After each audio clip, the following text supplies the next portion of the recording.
예, 할렐루야. 오늘 12월 22일 화요일 날짜입니다. 오늘부터 40일을 통해서 2021년 1월 30일 토요일까지 40일간 6가지 방법으로 함께 기도에 동참을 하게 됩니다. 이번 다니엘 특별 기도에 하나님의 크신 은혜를 경험하는 그러한 시간이 되시길 바랍니다. 자, 오늘 베드로전서 5장 8절부터 14절 말씀, 베드로전서 마지막 부분입니다. 내일부터 잠시 우리 성탄 감사 주일에 관한 말씀을 나누게 됩니다. 오늘 8절부터 우리 14절 함께 보도록 하겠습니다. 근신하라 깨어라 너희 대적 마귀가 우는 사자같이 두루 다니며 삼킬 자를 찾나니 너희는 믿음을 굳건하게 하여 그를 대적하라. 이는 세상에 있는 너희 형제들도 동일한 고난을 당하는 줄을 알미라. 모든 은혜의 하나님 곧 그리스도 안에서 너희를 부르사 자기의 영원한 영광에 들어가게 하시니가 잠깐 고난을 당한 너희를 친히 온전하게 하시며 굳건하게 하시며 강하게 하시며 털을 견고하게 하시리라. 권능이 세세 무궁하도록 그에게 있을지어다. 아멘.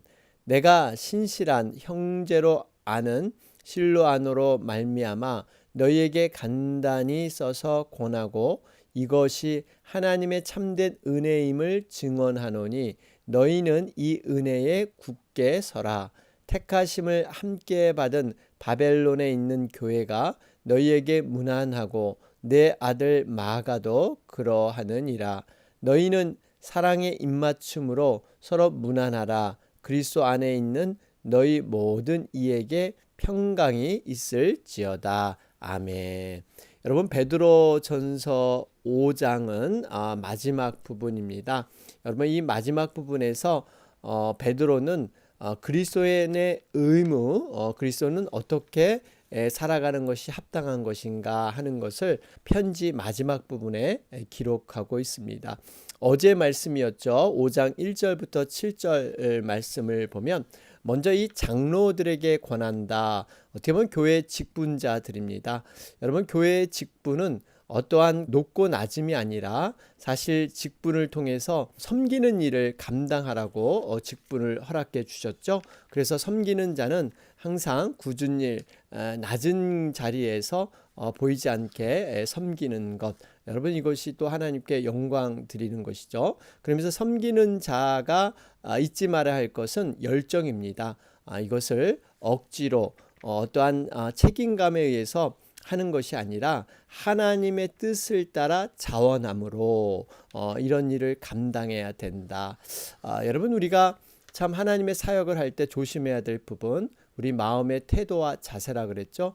겉으로 드러나는 어떤 성과, 일을 이루는 것, 이것 자체보다 정말 우리가 어떠한 마음으로 섬기고 어떠한 태도로 감당하는가, 이것이 중요합니다. 교회 직분자들은 본이 되라. 그러면서 5절에 젊은 자들아 이와 같이 장로들에게 순종하고 다 서로 겸손으로 허리를 동이라. 그렇죠? 하나님은 겸손한 자를 정말 기뻐하시고 교만한 자를 대적하신다 말씀하고 있습니다. 그런데 왜 여기 젊은 자들을 이렇게 등장했냐면요. 이 젊은 자들은 그냥 나이가 젊은 그러한 자들뿐만 아니라 앞으로 교회의 직분자가 될 미래의 사람들, 다시 말하면 우리가 구원받은 백성으로서 교회 공동체를 섬기는 자들은 앞으로 누구나 교회의 직분자로서 하나님의 일을 성실하게 감당해야 된다 하는 의미가 있습니다.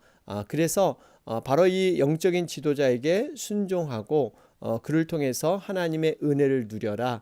분명하게 하나님께서는 그러한 교회의 질서를 허락해 주셨습니다. 그 질서 안에서 바른 지도를 받고 하나님의 말씀의 강화라 그러죠. 말씀을 통해서 늘 마음을 씻어내는 것, 이러한 것들을 통해서 교회 공동체를 세워나가게 됩니다. 그러면서 7절의 결론이 너희 염려를 다 주께 맡기라. 이는 그가 너희를 돌보심이라. 여러 가지 염려들이 세상에 있는데 그것을 맡겨라. 그러면 하나님께서 가장 선한 방법으로 이끌어 주실 것이다 말씀하고 있습니다. 자, 이러한 어떤 사랑의 권면, 굉장히 부드럽고 온유한 그러한 권면이라 볼 수 있는데요. 그런데 오늘 주어지는 본문 말씀부터 갑자기 같은 어조로 바뀌게 됩니다. 오늘 8절 말씀 보니까 근신하라 깨어라 너희 대적 마귀가 우는 사자같이 두루 다니며 삼킬 자를 찾나니. 여러분 여기 보면은 굉장히 그 강하게 마귀는 타협의 대상이 아니라 싸워 이겨야 할 대상이다. 앞에서는 굉장히 부드럽게 권면을 했는데요. 강하게 근신하라 깨어라 이렇게 말씀하고 있습니다. 여러분 근신하는 게 뭘까요? 어떠한 방종한 생활 등을 이제는 버리고 자기 통제나 절제를 말하고 있습니다. 뭔가 정제된 생활을 해라. 그리고 깨어 있어라. 깨어라 그러죠. 여러분 이 깨어 있다는 것은 보초를 서는 군인이 정신을 차리고 경계를 늦추지 않는 이런 걸 얘기하고 있습니다. 그래서 게으름이나 나태함을 벗어버리고 항상 맑은 정신으로 살아가는 것, 이 근신과 깨어 이것을 통해서 대적 마귀가 우는 사자같이 두루 삼킬 자를 찾는다. 지금 이 말씀은 베드로가 권면하는 것은 자신의 체험에서 나온 것이죠. 마태복음 26장에 보면 겟세마네 동산에서 예수님께서 베드로에게 깨어 기도해라 이렇게 부탁을 드렸는데 오히려 잠에 빠질 수밖에 없는 그래서 정말 사단의 희생물이 될 수밖에 없는 베드로의 모습, 또 예수님을 부인하게 되잖아요. 처절하게 실패했던 것, 근신하고 깨어있지 못했기 때문에 베드로가 실패했는데 그 실패를 통해서 경험담을 얘기하고 있습니다. 그런데 여러분 이 우는 사자같이 두루 다니며, 여러분 우는 사자는요 배고파서 정말 젊은 사자죠. 먹을 것을 찾아다니는 사자. 그런데 사자가 이 먹잇감을 공격할 때요 무리 안에 있는 그러한 먹잇감 동물들을 공격하지 않습니다. 무리를 벗어나서 배회하고 이렇게 흩어져 있는 이럴 때 동물을 공격하는 것이 자연의 법칙이죠. 여러분 사단도 마찬가지입니다.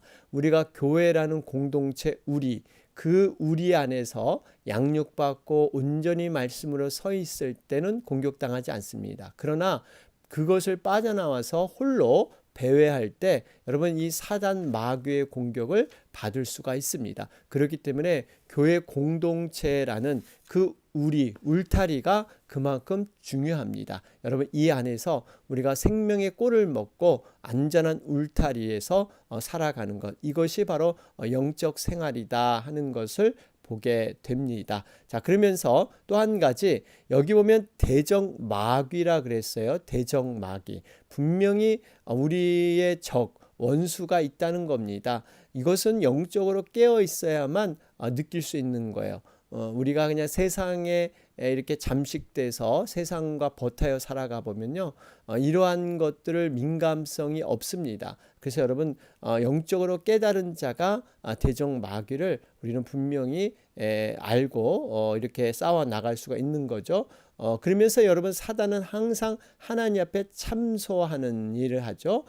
거짓된 얘기를 통해서 자꾸 성도들을 꺾어내리는 것, 또 성도들끼리 이간질하는 것, 서로가 하나 되지 못하도록 교회를 파괴하는 것, 그리고 세상과 접하도록 해서 성도들을 타락시키는 것. 여러분 이것이 사단의 주 업무입니다. 우리가 사단이 무엇을 원하고 무슨 일을 꾀하는가를 바로 알아야 여러분 이 영적 싸움을 온전히 이겨 나가게 될 줄로 믿습니다. 그러면서 9절 말씀에 너희는 믿음을 굳건하게 하여 그를 대적하라. 이는 세상에 있는 너희 형제들도 동일한 고난을 당하는 줄을 알미라. 그렇죠? 여러분 우리가 믿음으로 대적하는 수밖에 없습니다.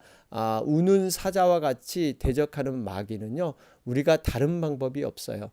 인간의 어떠한 결심과 결단 경험으로 여러분 할 수가 없습니다. 그러면서 한 가지 위로를 받는 것은 분명히 이 믿음의 싸움이 때로는 고난이 될 수 있지만 여기에 보니까 9절에 세상에 있는 너희 형제들도 동일한 고난을 당하는 줄을 알미라. 그러니까 이 고난은, 믿음의 이 고난은요, 나만 당하는 것이 아니라 세상의 형제, 다른 형제들도 함께 하고 있다는 겁니다. 여러분, 고난이 있을 때 혼자라고 생각할 때 더 낙심이 많이 되죠. 자기 연민에 빠지기 쉽습니다. 혼자라고 느낄 때, 어려운 것이 자기 혼자만 경험될 때 더 어렵습니다. 장사가 모두 다 안 될 때는 그래도 좀 위로를 받는데, 내 가게만 안 될 때 여러분 더 힘들지 않습니까? 코로나 사태도 지금 전 세계적으로 이 팬데믹 현상으로 함께 어려움을 겪기 때문에 우리가 뭐 함께 그 어려움 고통을 이렇게 나눌 수가 있죠. 믿음의 고난을 다른 모든 사람도 함께 지금 겪어 나가고 있다. 그래서 서로 위로와 소망을 나눌 수 있다 하는 것이 우리에게는 굉장한 소망이 되고 있습니다. 자, 그러면서 우리 10절 말씀에 모든 은혜의 하나님 곧 그리스도 안에서 너희를 부르사, 그러죠? 여기 보면 지금 앞에 8절 9절은 굉장히 근신하여 깨어있고 우는 사자와 같이 이렇게 삼킬 자를 두루 찾는 마귀, 이런 어떻게 보면 굉장한 어떤 사단의 시험과 고난이 강한 것을 볼 수 있는데, 이러한 어두움의 영, 어두운 것만 보지 말고 이제는 이것을 이겨나는 방법은 하나님을 바라보는 것. 그래서 여러분, 빛을 봐야 됩니다. 소망을 봐야 돼요. 우리가 똑같은 현상, 똑같은 어려운 고난의 환경에 들어가서도 무엇을 바라보느냐. 여러분, 어두운 면만 바라보면요, 어두움 속에 계속 들어갈 수밖에 없어요. 그러나 그 어두움 이면에 빛 대신 하나님을 바라보는 것, 여러분, 그것이 우리가 해결하는 방법입니다. 그래서 10절에 이 은혜의 하나님을 바라보라는 거예요. 그 하나님은 어떤 하나님이신가? 먼저 하나님께서는요, 우리로 하여금 영원한 영광에 들어가게 하신다. 그러죠? 10절에 영원한 영광에 들어가게 하실 거예요. 그러면서 여기 말씀에 잠깐 고난을 당한 너희를, 그러니까 이 고난이요, 잠깐이라는 거예요. 영원한 영광에 들어가는 것에 비해서 지금은 잠깐 고난. 여러분, 우리가 고난이란 것도 잠깐 정해져 있으면 좀 쉽게 느껴지죠. 그것을 능히 이겨나갈 수가 있습니다. 고난이 주는 유익이 있습니다. 여기 보니까 너희를 친히 온전하게 하시며 굳건하게 하시며 강하게 하시며 털을 견고하게 하시리라. 여러분, 왜 하나님께서 믿는 자에게 고난을 허락하셨을까요? 바로 이 네 가지 때문입니다. 우리가 이 네 가지, 결국 우리가 고난을 잘 통과하게 되면요, 우리의 믿음이 정금처럼 연단되고 단련돼서 하나님 앞에 쓰시고자 하는 아름다운 모습으로 변화되게 될 줄로 믿습니다. 그렇기 때문에 우리가 고난이 왔을 때 우리의 믿음의 모든 능력을 총동원해서 이 고난을 잘 이겨나가게 되면요, 오히려 그 고난이 유익이고 복이 되는 줄로 믿습니다. 자, 그러면서 우리 12절 말씀을 보면 내가 신실한 형제로 아는 실루아노로 말미암아, 이 실루아노는요, 사도행전의 실라로 보고 있죠. 여러분, 실라라는 사람은 바울을 선교 여행할 때 함께 도와줄 뿐만 아니라 데살로니가 전서 후서를 작성하는 데 도움을 주었던 사람입니다. 뿐만 아니라 바울이 감옥에 갇히니까 함께 복음에 동참하면서 그 어려움을 나눴던 사람이 바로 실라라는 사람이죠. 여러분, 실라의 모습을 볼 때 이 베드로와 바울을 도와서 보이지 않는 그러한 일을 했지만, 사실 실라도 대단한 사람이죠. 학문에도 조예가 깊고, 그래서 편지를 이렇게 작성하지 않습니까? 믿음도 좋고, 그러나 항상 베드로나 바울을 돕는 이러한 사람으로 보이지 않게 일을 감당한 사람입니다. 우리가 세상에는 주연과 조연이 있죠. 주연이 스포트라이트를 받지만 조연의 역할은 너무나 중요합니다. 그래서 세상에서 보통 이렇게 킹핀이라 그러죠. 드러나는 사람들, 어떤 스타처럼 이렇게 대접을 받는 사람들. 그런데 여러분, 하나님의 나라는요, 이러한 드러나는 사람보다 보이지 않게 숨어서 이렇게 감춰져서 하나님의 일을 감당하는 사람들. 여러분, 이 사람도 하나님은 동일하게 주연처럼 보고 계시다는 사실입니다. 성경에 분명히 얘기하고 있지 않습니까? 하나님은 부자의 많은 돈보다 가난한 과부의 두 렙돈을 더 높이 평가하셨습니다. 여러분, 달란트 비유에서도 많이 남긴 사람, 세상에는 많이 남긴 사람만 그저 최고다 이럴 텐데요. 하나님은 그저 남기기만 한 자들, 그런 자들을 동일한 칭찬을 하고 계시죠. 여러분, 이걸 보면 하나님은 우리의 모든 상황과 형편을 아시고, 그러나 최선을 다했을 때 하나님은 그러한 칭찬을 동일하게 해주신다 하는 것을 우리는 볼 수가 있습니다. 자, 그러면서 12절 말씀을 보면 후반절에 이것이 하나님의 참된 은혜임을 증언하노니, 그러죠. 여기서 이제 우리가 봐야 될 게 참된 은혜라는 겁니다. 지금 참된 은혜, 그러니까 은혜도 우리가 어떤 대충 주어지는 은혜, 이런 것이 있는데 진짜 은혜가 있다는 거죠. 그 진짜 은혜는 언제 주어지는 것입니까? 바로 고난 가운데서 얻어지는 것이 참된 은혜인 줄로 믿습니다. 믿음으로 고난의 삶을 살아가는 자들은 진짜 은혜를 경험했다는 거예요. 여러분, 우리가 은혜하면 흔히들 어떤 문제나 고통 없이 안락한 행복한 생활을 하는 것, 여러분, 이것을 은혜로 여기기 쉬운데요. 그렇지 않습니다. 이 은혜는 고난 속에 더 값지고 고난 속에 받아야 참된 은혜다 하는 것을 볼 수가 있습니다. 여러분, 왜 이 고난이 우리에게 필요합니까? 제가 앞에서 잠깐 살펴봤지만 좀 정리를 해보면요, 세 가지 이유입니다. 고난은 먼저 하나님의 백성과 땅에 속한 백성을 분리해내는 이러한 효과적인 수단이 되고 있습니다. 여러분, 우리가 이 알곡과 쭉정이 겉으로 봐서는 몰라요. 똑같이 자라는데 이것을 알 수 있는 것은 바로 추수 때, 어떻게 보면 심판, 이런 고난이 주어졌을 때 그제서야 판명이 됩니다. 여러분, 고난을 받았을 때 참된 믿음은 어떻게 반응하고요, 거짓된 믿음은 어떻게 반응하는가를 알 수가 있습니다. 그래서 고난을 통해서 하늘에 속한 사람이냐 땅에 속한 사람이냐, 이것을 구분해내는 이러한 수단이 되기도 합니다. 두 번째로요, 고난을 왜 주시냐면요, 우리가 갖고 있는 태생적인 원죄, 여러분, 우리의 육은 타락한 육신을 입고 있죠. 그렇기 때문에 우리는 늘 죄성에 가까워지려고 하는 옛 습성, 옛 죄성으로 돌아가려고 하는 이러한 모습이 있습니다. 여러분, 이것을 끊는 방법은요, 고난을 통해서 연단되고 정화돼야 합니다. 여러분, 이 고난이 쉽게 말하면 우리의 죄성을 자꾸 태워가고 이렇게 두들겨서 단련하지 않으면 우리는 참 육의 본성을 벗을 수 없기 때문에 때로는 하나님께서 고난을 허락하시기도 합니다. 마지막 고난에서 정리를 해보면요, 고난 속에 있을 때 우리는 하나님의 은혜의 참맛, 여기 말씀대로 참된 은혜가 무엇인가를 깨닫기 때문입니다. 여러분, 그 심한 갈증 끝에 마시는 그 냉수의 시원함, 여러분, 우리가 죄가 있는 곳에 은혜가 더한다, 죄의 고통, 죄를 통한 진정한 회개, 이것을 깨달을 때 하나님의 참된 은혜를 알게 되거든요. 때론 그래서 고난을 통해서 이렇게 자고하는 마음, 교만한 마음을 하나님은 낮추세요.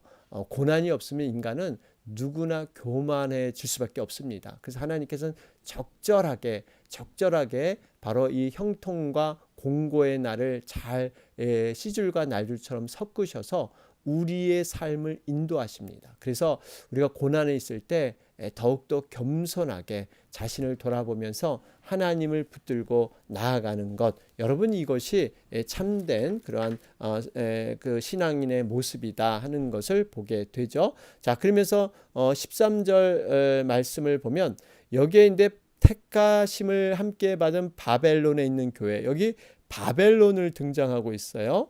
여러분, 바벨론은 사실 로마로 상징되고 있습니다.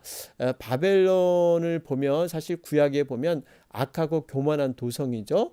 이사야 13장에도 나오고 예레미야 50장에도 다니엘 17장에도 나옵니다. 바벨론의 유대인들이 포로로 끌려가게 되기도 하죠. 그러니까 하나님의 심판에 대한 상징이 바로 바벨론입니다. 화려하고 웅장함이 그렇게 교만함이 치달았던 곳이 바로 하나님의 심판으로 모든 것들이 이렇게 멸망당한다. 바로 로마가 앞으로 그렇다는 것을 암시하고 있습니다. 결국에는 여러분, 우리는 이 땅 로마와 같이 이러한 심판의 땅에 우리는 머무를 수가 없고요. 잠시 거쳐가는 정류장과 같은, 그래서 흩어진 나그네로서 우리는 살아갈 수밖에 없다. 그래서 이 땅에는 우리가 소망을 둬서는 안 된다 하는 것을 보게 됩니다. 그러면서 13절 보면 택하심을 함께 받은, 그래요. 택하심을 함께 받았다. 여러분, 이것이 정말 하나님 안에서 놀라운 그 가족 공동체, 장차 하나님의 영광도 함께 누리게 됩니다. 이 땅의 고난도 함께 겪을 뿐만 아니라 있을 영광까지도 믿음과 소망이 하나라는 것입니다. 여러분, 이것이 믿음의 가족 공동체의 모습이에요. 그래서 13절에 보면 베드로가 고백하기를 이렇게 표현하죠. 교회가 너희에게 문안하고 내 아들 마가도 그리하느니라. 여러분, 마가를 아들로 표시하고 있어요. 아들, 바로 영적인 아들. 바울도 디모데나 디도나 오네시모를 자기가 낳은 복음의 아들이다, 이렇게 고백하고 있지 않습니까? 여러분, 이런 분위기, 또 바울은요 루포의 어머니를 자기의 어머니다. 영적인 믿음 안에서의 공동체는요 이렇게 끈끈하고 이렇게 절대적이었다는 것입니다. 혈연조차도 뛰어넘은 강한 형제의 가족의 여러분, 혈연보다 피보다 더 진한 것이 믿음의 그러한 가족들이다 하는 것을 볼 수가 있습니다. 바라기는요, 우리가 믿음으로 함께 지금 고난을 받고 함께 천국에서 누릴 영광을 누릴 이러한 믿음의 가족들, 여러분, 이거 소중하고요. 어떻게 보면 혈연보다 기도하면서 서로 함께 하나가 돼야 될 모습이다 하는 것을 보게 되죠. 자, 그러면서 14절에 사랑의 입맞춤, 그러죠. 사랑의 입맞춤. 여러분, 그 당시 때 돌아가 보면 서로 뺨이나 이마 등의 입맞춤으로 인사를 했죠. 성도들 간의 인사를 했습니다. 물론 시대가 변해서 지금은 그런 것이 없지만 어쨌든 간에 이 믿는 자의 우애와 사랑을 서로 확인하는 것. 여러분, 우리들의 지금 현재의 모습은 어떻습니까? 서로의 입맞춤을 통해서 서로를 격려하고 사랑하는 것. 여러분, 이것이 중요합니다. 내가 먼저 헌신하고 내가 희생해야 하는 것. 내가 먼저 본이 돼야 하는 것. 여러분, 이런 거 있습니다. 효도를 잘하는 사람일수록, 정말 부모님께 진심을 다하고 잘하는 사람일수록 깨닫는 것은요, 자신이 부족하다는 것입니다. 여러분, 이 원리를 아세요? 벼는 익을수록 고개를 숙인다. 우리가 하나님의 사역, 정말 하나님 앞에 겸손한 자는요, 아무리 자신이 잘했다고 또 주위 사람들이 그렇게 객관적으로 평가를 하더라도 늘 하나님 앞에 죄송하고 부족한 마음. 여러분, 이것이 진정한 그 하나님의 겸손한 사람이죠. 여러분, 그렇기 때문에 우리는 누구도 자랑할 것이 없습니다. 주장할 사람이 없어요. 그저 하나님 앞에 우리는 늘 부족하고 연약한 자지만 정말 하나님 앞에 최선을 다해 살아갈 뿐이다 하는 것을 볼 수가 있습니다. 그러면서 여러분, 14절의 결론이 서로 문안하라. 그리스도 안에서 문안하고 격려하고, 마지막이 그리스도 안에 있는 너희 모든 이에게 평강이 있을지어다. 여러분, 평강, 하나님이 주시는 평안을 소유해야 합니다. 세상의 평안이 아니라 정말 하나님이 주신 평안은 세상이 알 수 없는 평안을 너희에게 주신다 그랬죠. 세상 사람들은 무엇을 얻고 있어야만, 소유해야만 평안하다 하는데요. 우리는 그것이 없어도, 조건과 상황을 뛰어넘어도 예수 그리스도를 내 마음에 모셨기 때문에 우리는 평안을 추구할 수 있는 줄로 믿습니다. 이것이 믿음의 능력입니다. 그러면서 이 베드로는 기도로 마치고 있습니다. 너희 모든 이에게 평강이 있을지어다. 이것은 성도를 위한 간절한 기도입니다. 우리가 늘 이 기도의 이 마음을 잊지 않고 서로를 위해서 중보하는 것 여러분 너무나 중요합니다. 자, 오늘은 특별한 날이었죠. 우리 다니엘 특별 작전기도 첫 시작입니다. 여러분 시작이 반이다 그랬는데요.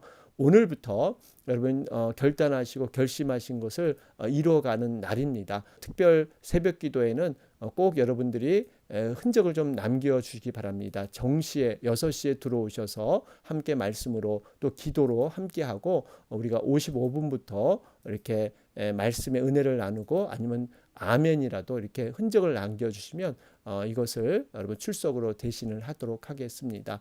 이 시간 다 같이 위해서 기도하겠습니다. 다 같이 기도드립니다.